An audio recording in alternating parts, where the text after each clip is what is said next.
This is the reason why you don't shovel into the street. My good neighbors did that. They shovel into the street. So now we got a private contractor to come and plow it.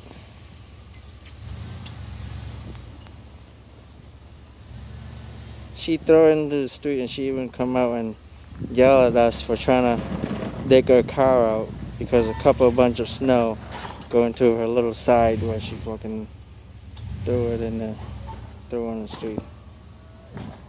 That house and the end of the house street there, playing dumb, playing mind game.